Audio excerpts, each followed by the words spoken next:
Good morning. जिंदगी में student life में कुछ ऐसे पड़ाव आते हैं जहाँ पर हर पेरेंट को ऐसा लगने लगता है कि अपना बच्चा, अपना पिल्लू अचानक बड़ा हो गया है। शायद स्टूडेंट को ऐसा कई बार ध्यान में आया होगा कि अचानक हम बड़े होने का एहसास पेरेंट हमें दिलाते रहते हैं। और वैसा ही एक सबसे बड़ा पड़ाव स्कूल लाइफ का होता है स्टैंडर्ड 10th। यस, 9th खत्म होने तक जो छोटे लगने वाले बच्चे होते हैं, पिल्लू होते हैं, वो पेरेंट को 10th के डे 1 से अचानक बड़े हो गए ऐसा एहसास होता है और जिम्मेदारियों की लैंग्वेज बदल जाती है। क्या बदल जाती है कि अब 10th आ चुका है और इसमें ना ही केवल स्टूडेंट, परिवार के कई सदस्य अपने आप को ढांचे से बाहर निकलकर बदलने की कोशिश करते हैं कि नहीं, अब बच्चे का 10th आ गया है। और उसकी शुरुआत होती है मम्मा की वैकेशन से। हर मम्मा 10th की छुट्टियों में एक डायलॉग मारती है कि इस बार तेरा 10th है, मैं छुट्टियों में कहीं नहीं जाऊंगी, है ना। लेकिन क्या सचमुच ऐसी छुट्टियों की कुर्बानी देकर या बच्चों को अचानक बड़ा समझकर एक दिन में ही वो 9th वाला छोटा बच्चा बड़ा बनकर इन सब एटमॉस्फेयर के बदलाव को क्या एक्सेप्ट कर पाएगा क्या? तो डेफिनेटली आंसर इज नो। और आज हम कुछ ऐसे ही चीजों को डिस्कस करने वाले हैं कि 10th का पहला कदम अगर प्लानिंग के साथ रखा जाता है तो 10th कभी न हार थी, है और रहेगी। और हर स्टूडेंट को एग्जैक्टली 10th का पूरा साल किन किन चीजों के बारे में जरूर ध्यान देना चाहिए, परिवार को किन चीजों को फोकस करना चाहिए, ये डेफिनेटली प्रयास आज हम करने वाले हैं। और इसीलिए अगर हमने टाइटल देखा होगा तो टाइटल है mission 10th board with NTSC. Mission 10th board with NTSC. जी हाँ, कई बार ऐसा सुनने में आया है कि 10th बोर्ड की अब कोई वैल्यू नहीं रही है, बट ये सरासर मेरे एंगल से तो गलत इसीलिए है कि कोई भी बोर्ड का जब सिलेबस बनाया जाता है, कई एक्सपर्ट इकट्ठा आकर कई दिनों तक उस पर मंथन करते हैं और हर एक चीज सोच समझकर ऐसी रखते हैं कि जो उस बोर्ड में पढ़ने वाले हर बच्चे के लिए आगे फ्यूचर में जरूरी है। लेकिन हम भागने की इस रेस में मानो एक एक स्टैंडर्ड को स्किप कर कर आगे भागने लग गए हैं। लेकिन ऐसा कभी भी नहीं होगा कि हमने बीच में कुछ गैप रखकर बड़ी जंप मारी है और वो गैप हमें आगे लगने ही वाला नहीं है। इसीलिए आज सबसे पहले बात करते हैं 10th बोर्ड। बोर्ड उतना ही जरूरी है जितना हमारे लिए बाकी कॉम्पिटिटिव एग्जाम्स है, क्योंकि बोर्ड के माध्यम से हम उन स्टूडेंट को through out the year basics of mathematics, science, social के साथ साथ लैंग्वेजेस भी पढ़ने को लगाते हैं। क्योंकि एक बात तो तय है कि अगर जिंदगी में हमने बहुत बड़ी एकेडमिक जीत भी हासिल कर ली तो जिंदगी के इस पड़ाव में हमारी लैंग्वेज पर कमांड अगर अच्छी है तो ही हम अपने नॉलेज को लोगों तक पहुंचा पाएंगे।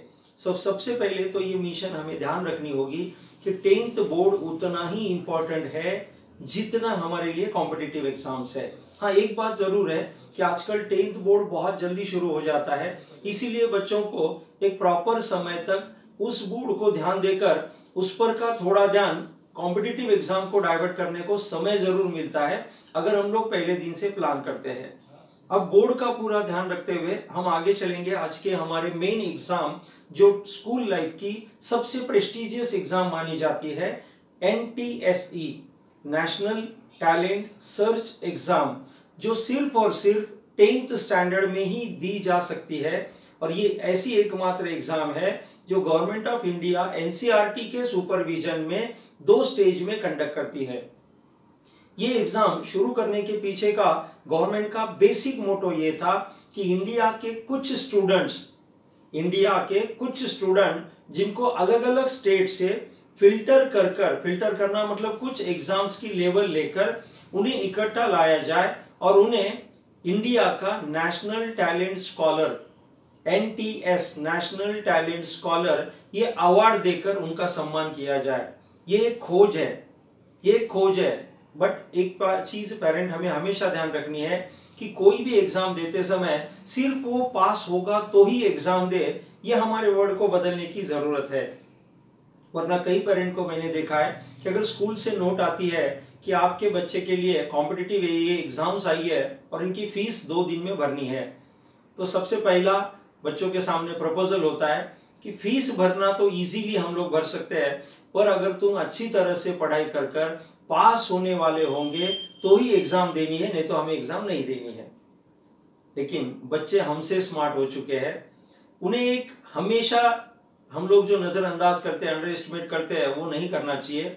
वो हमसे एक स्टेप आगे सोचते हैं, जाने देना यार, क्यों दिमाग को टेंशन लेना है, अननेसेसरी अगर पास नहीं होते हैं तो कौन पेरेंट की बातें सुनेगा, जाने दे, मुझे नहीं देना एग्जाम।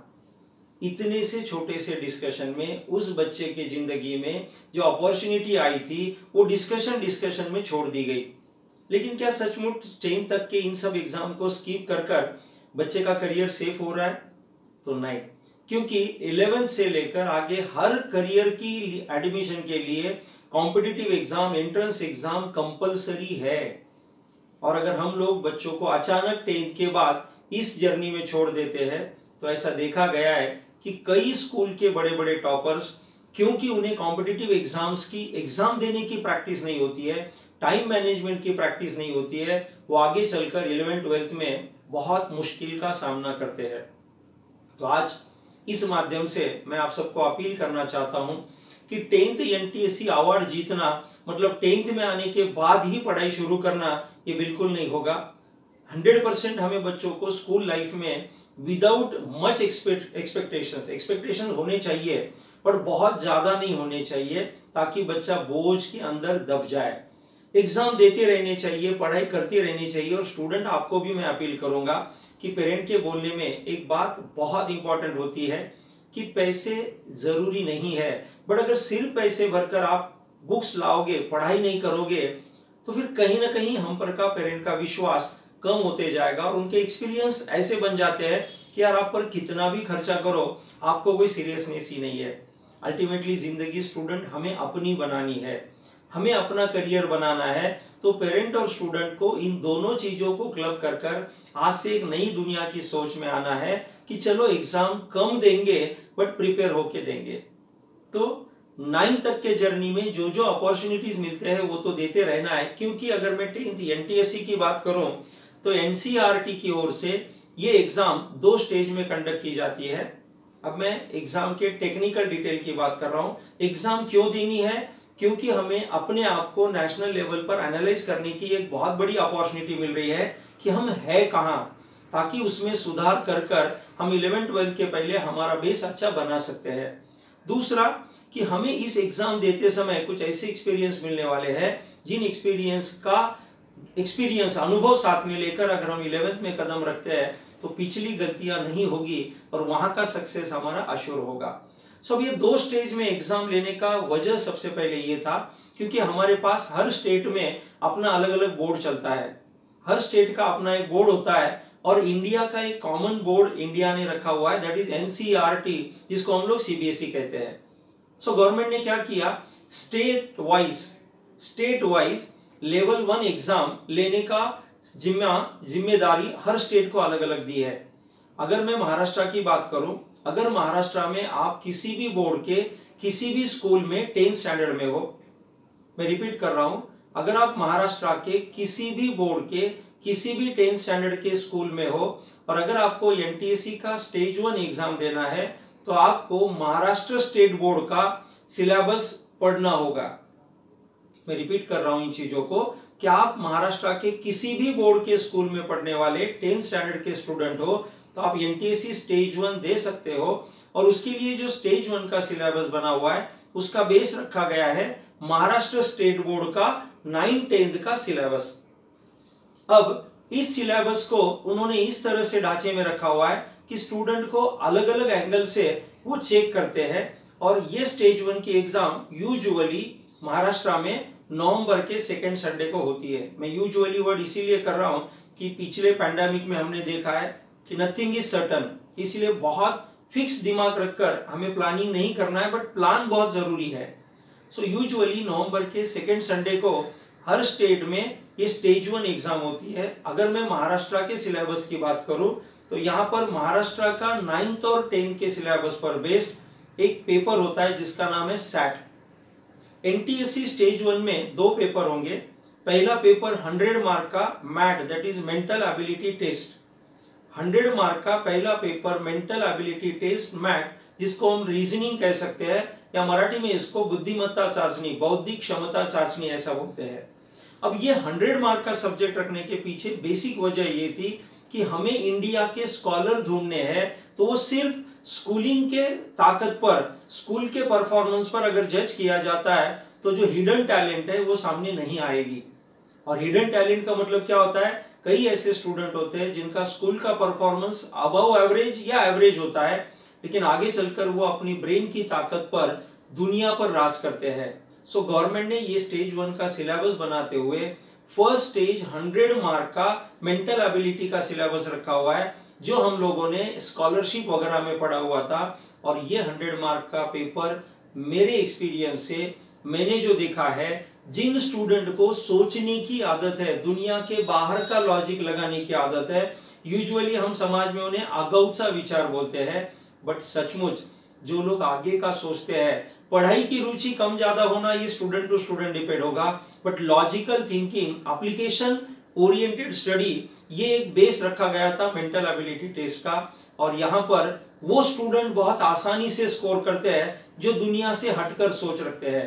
तो पेरेंट, एक जो मैसेज हमेशा मैं देना चाहता हूं कि नेशनल टैलेंट सर्च एग्जाम के जब फॉर्म भरने का समय आता है तो कई बार पेरेंट की ओर से एक मैसेज ऐसा आता है कि सर ये एवरेज स्टूडेंट है, क्यों इसको 10th के साथ साथ में एनटीएससी का बर्डन देना है, अदरवाइज ना ये मिलेगा ना वो मिलेगा।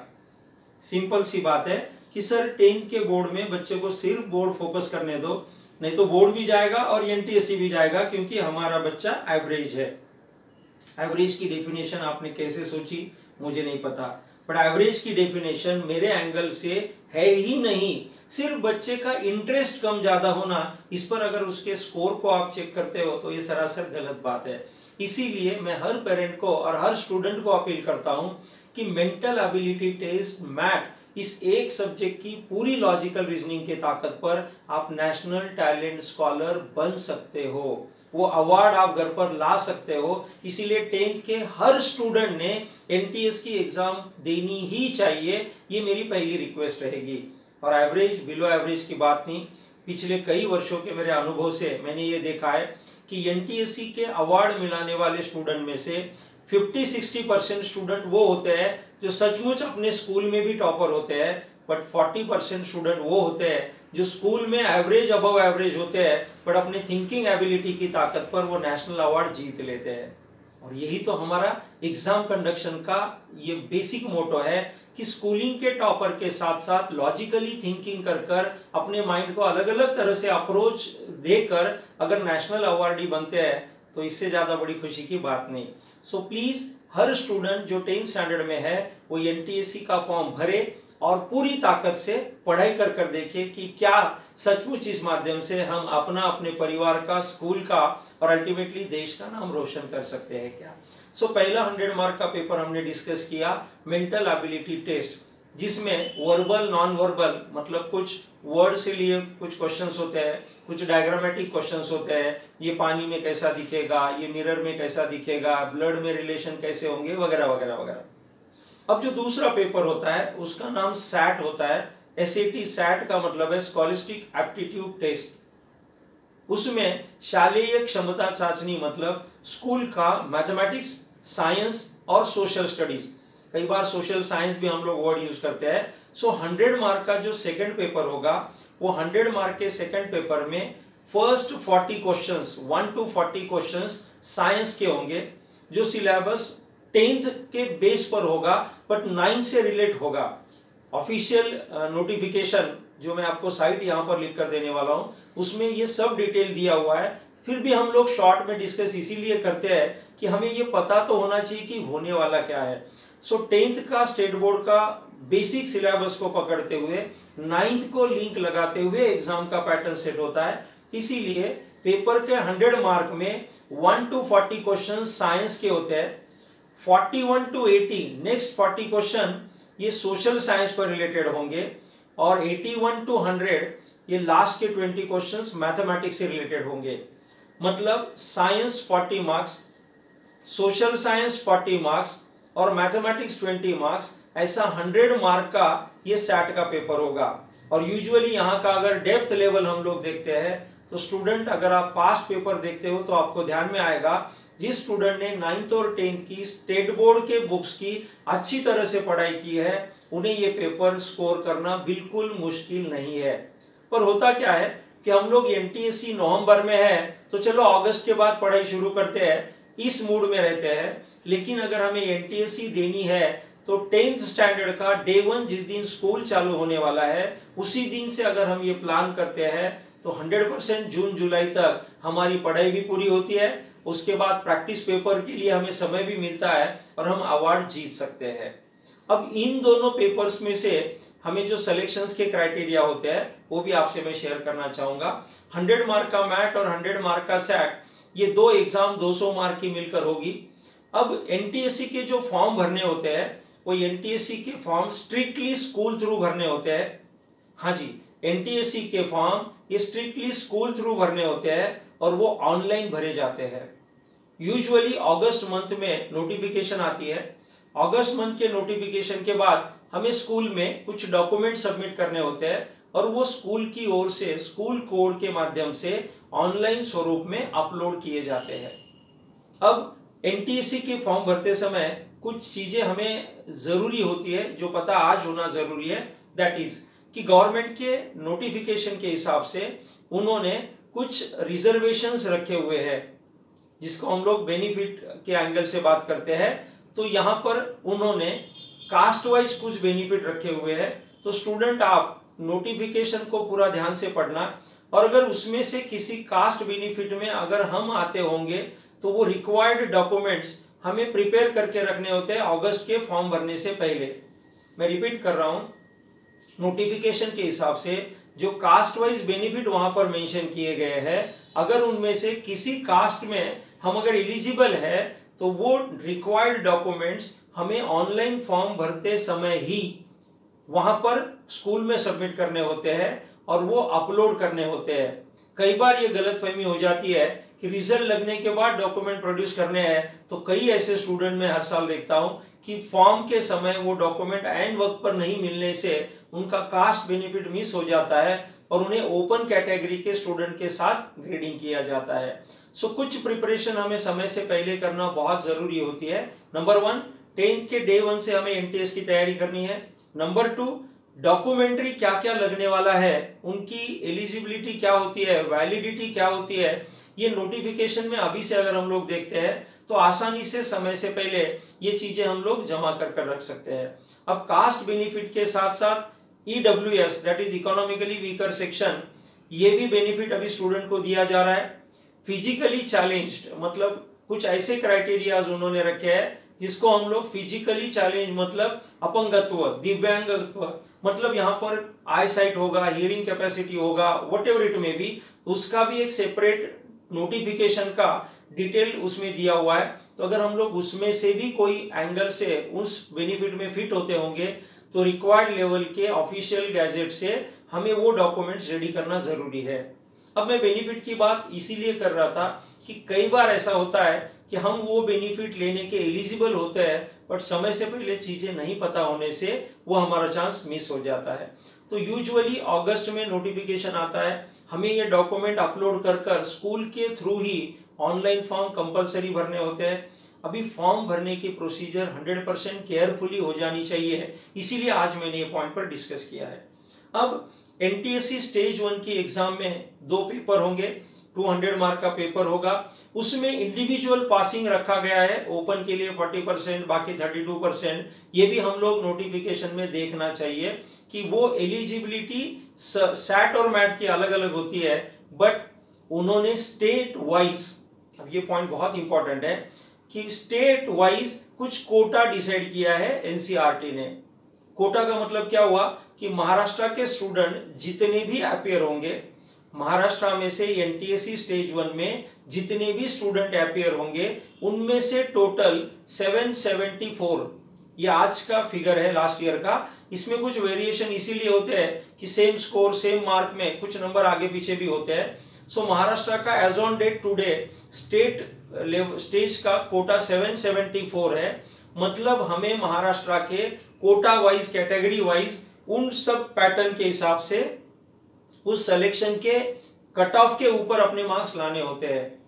पिछले कुछ वर्षों के कट ऑफ की अगर बात करूं मैं, तो ऐसा माना जाता है कि for open category something more than 175 out of 200। ये बहुत रफ है, एनालिसिस है। यूजुअली ये पैटर्न बहुत वेरी इसीलिए होता है कि पेपर का डेप्थ चेंज हो गया, कट ऑफ बदल जाते हैं, उस समय का एकेडमिक सिचुएशन बदल गया, थोड़ा बहुत चेंजेस आ जाते हैं। बट एक रफ हमारे दिमाग में होनी चाहिए कि अगर हम ओपन कैटेगरी में फॉलो होते हैं, सो 200 में से 175 मार्क्स के ऊपर अगर हम आते हैं, तो it is suppose to be the safe score for going for national level stage 2। Category wise cut off में बहुत सारे वेरिएशंस होते हैं, वो भी हम लोग ऑफिशियल वेबसाइट पे देख सकते हैं। अब ये कट ऑफ के वेरिएशन डिस्कशन को बहुत ज्यादा इंपॉर्टेंस इसीलिए नहीं देना है कि जैसे मैंने बोला पेपर के डेप्थ के अकॉर्डिंग ये रेशियो बदलते जाता है। बट आपने अगर एक चीज गौर की होगी तो 175 आउट ऑफ 200 को अगर हम लोग परसेंटेज की भाषा में बात करते हैं तो ये 90% से भी कम आ गया है ना, 90% से भी कम आ गया।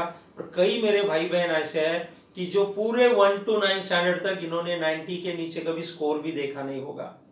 मतलब जो स्टूडेंट रेगुलर में 90% से ऊपर चलते हैं उन्हें तो बिलो 90% के ही सिलेक्शन होने वाला है, तो फिर डर किस चीज का। और रही कैटेगरी वाइज तो definitely as per the academic paper pattern ये वेरिएशन हो जाता है। तो स्टूडेंट आपको एक कॉन्फिडेंस अंदर से लाना है कि अगर मेरा स्कूल का परसेंटेज, स्कूल का स्टैंपिंग ऐसा है और बहुत समय पहले से अगर मैंने ये पढ़ाई चालू की तो ये लेवल क्रॉस करना कोई बड़ी बात नहीं है। अब 774 सुनकर कई लोगों के दिमाग में आएगा, बाप रे महाराष्ट्र के इतने सारे स्टूडेंट में से मेरा कहाँ 774 में नंबर लगेगा, तो ये गलत बात है। एक्चुअली मेरे अनुभव से बैठते तो लाख भर स्टूडेंट है, मतलब अराउंड 96-98,000 स्टूडेंट अभी बैठते हैं, आउट ऑफ 15 लाख तो स्टेट बोर्ड के स्टूडेंट है। मतलब अभी तो हम सबको अवेयरनेस की जरूरत है। इस माध्यम से मैं पेरेंट, स्टूडेंट, टीचर को अपील करना चाहूंगा कि इतने लाखों स्टूडेंट जो 10th की बोर्ड एग्जाम देते हैं, 96-98,000 सिर्फ बोर्ड के मतलब एग्जाम देने वाले स्टूडेंट एनटीएस अपीयर हो रहे हैं। बहुत लंबा जर्नी बाकी है, क्योंकि अभी तक ये इंफॉर्मेशन पॉजिटिवली हर घर में गई नहीं है कि एनटीएस देने में नुकसान नहीं है। तो डेफिनेटली इस साल का हम मिशन रखते हैं कि एटलीस्ट डबल स्टूडेंट एग्जाम में अपीयर हो और वो कंपटीशन में और मजा आए। सो ये 774 में से कई स्टूडेंट सिर्फ फॉर्म भरते हैं, इसीलिए ये कंपटीशन में उतनी मजा नहीं आ रही है। तो हमें इस माध्यम से नंबर ऑफ स्टूडेंट भी बढ़ाने हैं, कंपटीशन भी बढ़ानी है, अवेयरनेस भी बढ़ानी है, और पढ़ाई पहले दिन से शुरू की तो ये बिल्कुल मुश्किल नहीं है।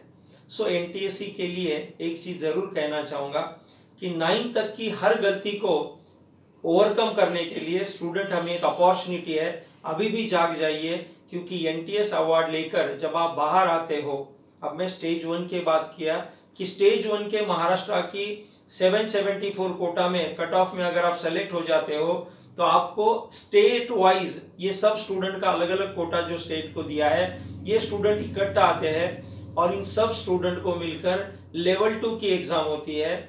वो एनसीईआरटी सिलेबस पर होती है। अब मैं लेवल 2 को आज ज्यादा डिस्क्राइब इसीलिए नहीं कर रहा हूं कि आज का हमारा प्राइम मोटो है कि हमारे महाराष्ट्र का हर 10th का स्टूडेंट एनटीएससी स्टेज 1 दे, पहले दिन से 10th स्टैंडर्ड के माइंडसेट कर कर पढ़ाई करे और वो स्टेज 1 क्लियर करे, क्योंकि स्टेज 2 का अपॉर्चुनिटी तभी आएगा जब हम स्टेज 1 क्लियर करेंगे। कई बार लोग स्टेज 2 तक पूरी बातें दिमाग में रख लेते हैं, बट मैंने हमेशा एक देखी है कि मालूम सब होना चाहिए कि स्टेज 1 होने के बाद नेशनल सिलेबस एनसीईआरटी पर स्टेज 2 होगी, वहां भी 100 मार्क का मैथ होगा, 100 मार्क का सैट होगा, बट मैथ, साइंस, सोशल ये सीबीएसई का होगा। बट ये एग्जाम कब देनी है? मई में 10th बोर्ड एग्जाम होने के बाद। मतलब हमारे पास वहां पर समय मिलता है 10th बोर्ड के बाद सीबीएसई को पढ़ने को। अलग अलग क्रैश कोर्सेस होते हैं यूट्यूब पर, चैनल पर, ऐप पर, कई मटेरियल हमें मिलेगा, बट उसके लिए आज स्ट्रेस लेकर कोई फायदा नहीं है। हमारा मोटो है स्टेज 1 क्लियर करना। अब एनटीएससी क्लियर होने के 3 बेनिफिट मैंने मेरे लाइफ में देखे हैं। सबसे पहला बेनिफिट ये होता है कि अपने आप में एक नया कॉन्फिडेंस स्टूडेंट में आता है जो 11th के पहले दिन उसकी जिंदगी में काम में आता है। हर इंस्टीट्यूट का, हर टीचर का इस स्टूडेंट के पास देखने का दृष्टिकोण बदल जाता है। और कई ऐसे इंस्टीट्यूशंस है जो 11-12 की कोचिंग करते हैं स्टूडेंट और पेरेंट। मैंने मनी ये पैटर्न यहाँ पर डिस्कस नहीं किया है, बट उसका अवार्ड किस तरह से मिल सकता है, तो इंडिया के मैक्सिमम सभी 11-12 पढ़ाने वाले इंस्टीट्यूशंस एनटीएस स्टेज 1 क्लियर होने वाले स्टूडेंट को 100% स्कॉलरशिप अवार्ड करते हैं उनके फीस अकॉर्डिंगली। कितनी बड़ी बात है ये। एनटीएस स्टेज 1 क्लियर करने वाले स्टूडेंट को इंडिया के most of the coaching classes 11-12 के वीआईपी बैच में 100% फीस डिस्काउंट उनके स्कॉलरशिप पैटर्न के हिसाब से देते हैं, और वो स्टूडेंट को वीवीआईपी ट्रीटमेंट देकर 11-12 में अच्छा रिजल्ट लाने के लिए काम करते हैं। तो मुझे लगता है ये सबसे बड़ा बेनिफिट होना चाहिए कि हमारे 11-12 में अगर हमें टॉप क्लास में, टॉप बैच में अगर एडमिशन मिलता है तो हमारे अगले पूरे सपने क्लियर होते हैं। मुझे लगता है इससे बड़ा कोई ड्रीम एनटीएससी का सपना हमारे दिमाग में नहीं होना चाहिए। दूसरा कि जब हम लेवल 2 क्रॉस कर फाइनल अवार्डी बन जाते हैं तो हमें government till the end of education, जब तक हमारी पढ़ाई जारी है तब तक scholarship in terms of money देती है। मतलब चला अपन आर्थिक स्कॉलरशिप बनता है, तो ये एवरी ईयर चेंज हो जाती है। 11-12 में अलग होती है मंथली, ग्रेजुएशन में अलग होती है, पोस्ट ग्रेजुएशन में अलग होती है, और पीएचडी के लिए यूजीसी नॉर्म के हिसाब से वहां पर स्कॉलरशिप अलग होती है।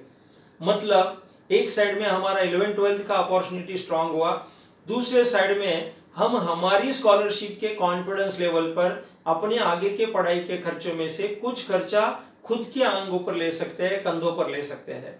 ये हो गया सेल्फ रिस्पेक्ट का दूसरा बात। और तीसरा, इस समाज में एक अपॉर्चुनिटी एनटीएस के माध्यम से हमें मिली है कि हम हमारा नाम, अपने परिवार का नाम, स्कूल का, गांव का, स्टेट का और अल्टीमेटली नेशनल लेवल पर हम अपनी एक नई पहचान जिंदगी भर बना सकते हैं। क्योंकि एक बार नेशनल अवार्डी आपके स्टैम्प दिमाग में लग गया, आपके यहाँ पर लग गया, तो जिंदगी भर आपके साथ रहेगा।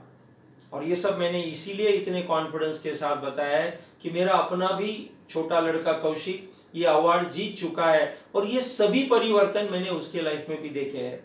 सो बस अंत में इतना ही कहना चाहूंगा कि बोर्ड के साथ साथ एनटीएससी अगर हर स्टूडेंट करता है तो मुझे लगता है कि एक नया मिशन, नई ताकत हमारे महाराष्ट्र के घर घर में आएगी। और डेफिनेटली ये एक ऐसी मिशन है कि जहां पर बिना डरे, बिना कंफ्यूजन के हर स्टूडेंट ने एनटीएस स्टेज 1 देनी चाहिए, सो दैट उसका एक बार का टेस्ट हमें बिफोर 10th हो जाए तो नेशनल लेवल के लड़ाई के लिए और क्या क्या चेंजेस करने हैं हमें पता चलेगा।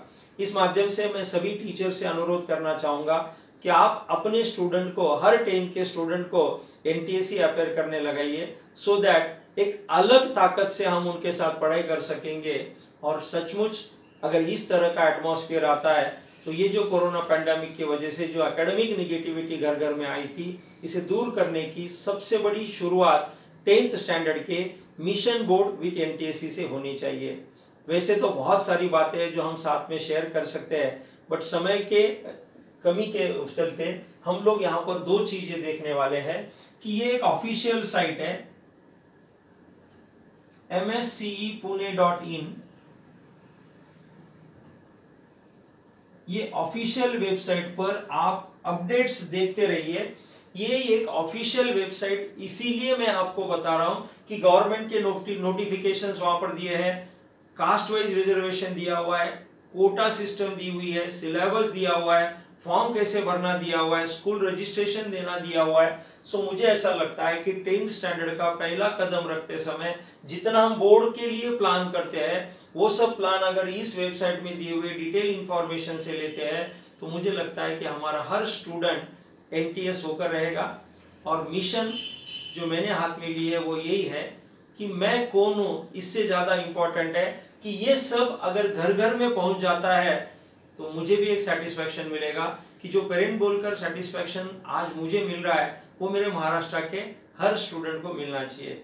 मेरा नाम प्रदीप सोमानी, मैं पिछले 15 वर्षों से भी अधिक समय से स्कूल लेवल की कॉम्पिटिटिव एग्जाम्स के लिए टीचिंग और कंसल्टेंसी काउंसलिंग, जिसमें हर बच्चा एग्जाम दे सके, ये मेरा मिशन है।